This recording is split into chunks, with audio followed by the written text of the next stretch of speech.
Good afternoon, everyone. Well, today I'm going to try and make feta. So most recipes I've found use 4 litres of goat's milk. I don't want to make that much because I don't think we're going to eat the feta that quickly. So I'm adapting. So I found Andy from McDowall Manor had a video on making feta. So I'm following a little bit of that, and as well as a little bit of a Thermomix recipe and a few other things, and let's see if this works. So I'm going to put this on speed 3 for 8 minutes at 40 degrees so that I can then add the other bits to it. So let's get that started. Okay, I've got it up to 40 degrees, so now I'm going to add in a dash of Mesophlic culture, which is 1/64 of a teaspoon. I'm going to add in 1 ml or a tad of calcium chloride, which is 1/4 teaspoon, and I'm going to add in 1/8 teaspoon or a dash of diluted rennet in unfiltered water. So it's got to be unfiltered or it's going to kill your culture. Now I'm going to let that stir at speed 3 for 30 seconds. And I'll come back.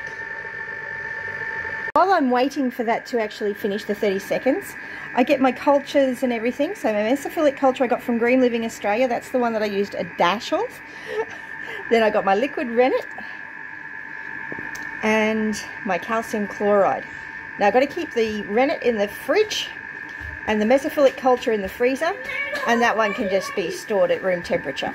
So now I'm going to transfer the warmed milk with all of that stuff in it, stir it around, and I'm going to put it into my thermoserver, which is an insulated container, and I'm going to leave it in there for 90 minutes to give the curds and everything, curds and the whey, a chance to separate and for all of that to mix. So we'll come back in 90 minutes. Okay, while we wait for that, I'm going to show you my measuring spoons that I got from Green Living Australia.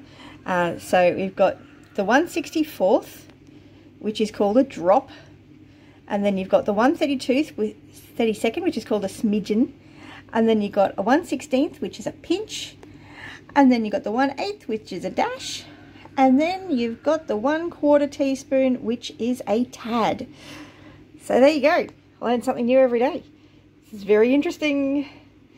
Okay, so the hour and a half is up, and I've actually had a tea towel sitting on top of my thermoserver, and I've now got my cheese knife cutting thing that I got from Green Living Australia, and the curd, as you can see, is quite firm now. So now what I'm going to do is I'm going to cut the curd vertically first into about 1 centimetre cubes is what the directions say. And this is not going to be perfect by any means. So that's one way. Now let's see if I can get it the other way. And then once we've done that, we're going to try and do it diagonally. And my cheese is going everywhere. Oh my goodness. This is going to be a little bit difficult. It keeps spinning around in my bowl. So now to get it diagonal, I've got the knife on a bit of a 45-degree. This is totally not the best way of doing this. I'm not quite sure how to stop it from spinning around. It could just be that I've got such a small batch. But now the next step is, I think I've done that as much as I can, is to leave it sit for another hour with the lid on and the towel back on the top. That's just to help keep the warmth in, and I'll be back after an hour. Okay, so it's been an hour. Let's see how it's going. So the next step I'm supposed to do is every 5 minutes I'm supposed to come in and stir the curd.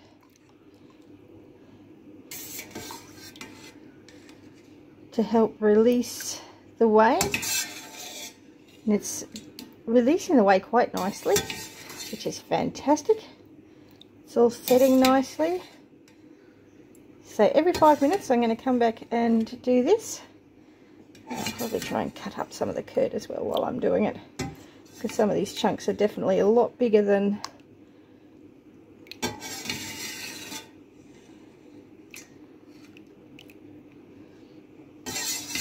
one cubic centimetre. Yeah, so that's basically that, and I will put the lid back on and come back in 5 minutes.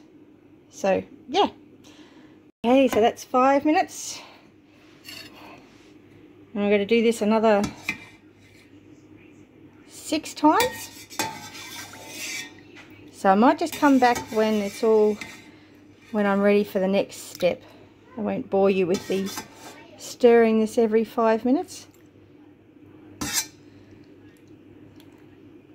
So we'll be back soon.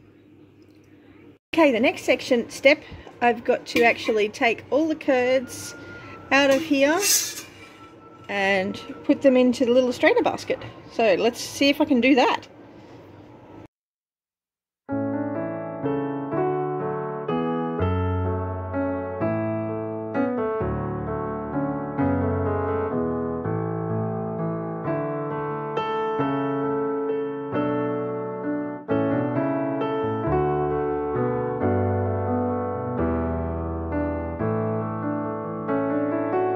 Okay, so I got that all in there, sitting in there nicely.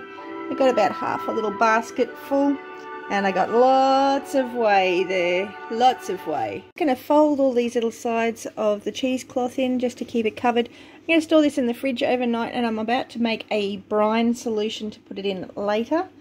Well, I will admit it didn't make quite as much as I was expecting, but that's okay. It's not a bad thing. I've got lots of whey to do something with, and I did make a bit of a mess, so I'm really glad I was doing it over the sink. So yes, anyway, off to make my brine. So for that, I think I needed 250 ml of water, 30 grams of salt, and a little bit of vinegar. I'll have those details below though. Okay, so I've got 30 grams of cheese and preserving salt that I've gotten from Green Living Australia as part of the cheese making kit. I think you can just use normal table salt, but it's got to be non-iodised. So this is large crystals. Let's just zoom in on that a bit. Large crystalline structure, unbleached, no iodine, no anti-caking agent. So normal table salt probably wouldn't work. A quarter of a teaspoon of white vinegar and 250 ml of boiled water. Now this brine solution I'm going to sit in the fridge and let it cool overnight, and then we'll come back tomorrow morning and see what the next step is. Okay, so our feta has now been sitting in the fridge overnight. I have turned it once just to give it a bit of a flatter look on top, so let's check it out. And we're going to use the cloth to help me bring it up. I've also had the brine sitting in the fridge overnight as well. It's a bit difficult one-handed. Yay, got it. And I've got a container here to put it in. Hopefully I've got enough brine to cover it in.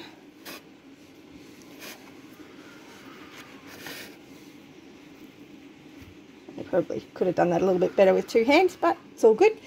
Now I did actually have it sitting on a lid so it wasn't, and I did tip out some of the whey this morning. So there you go, that's what we've got so far. And this is our brine, so it's the vinegar and salt, and we're supposed to make it so that it's just covering it. It doesn't look like it's quite enough, so I'm going to have to use a different container, which I have got another container. Let's see what other container I've got. Okay, so I found another container, and I've now got it sitting in that. It is floating a little bit, so I don't know whether that's normal. I didn't use all of my brine solution, but that's okay. So yeah, it says on the recipe to wait at least 5 hours before I actually have any. So I'll be back in about 5 hours. Okay, so the feta has spent the last 7 hours or so in the fridge, and I made a damper. And I made damper because I don't have any yeast at home at the moment. so it's a bit crumbly as well. But I used the whey from the feta to actually make the damper, and I also made a banana bread. Yummy. And I do still have some whey left, but let's taste some of this feta. Okay, so first off, I'm going to try a little bit on its own. It's quite salty, but yeah, tastes like feta.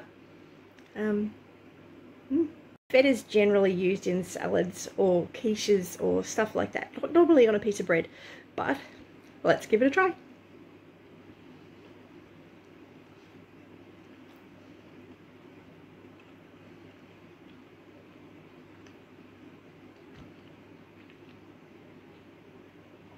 Yeah, tastes fine. I'm really pleased with how well that's turned out, actually. I can see it's making a lot more of it. Although it is a bit of a time-consuming process. But you have a great day. Thanks for watching.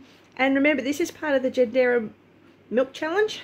And if you've got any recipes that you make with milk, please leave a comment below letting me know the video that you've made. So make a new video and let me know about it. Send it to me by email or just by leaving it in the comments of one of my videos. And make sure you use the hashtag Janderra milk challenge. And I will do a video on your video and me making whatever it is that you've made. At least that's what I plan to do. It may not work, it may work well, it may not work so well. But yeah, I look forward to seeing all of your recipes. Thanks for all your help, and I hope you've enjoyed the video. Bless you.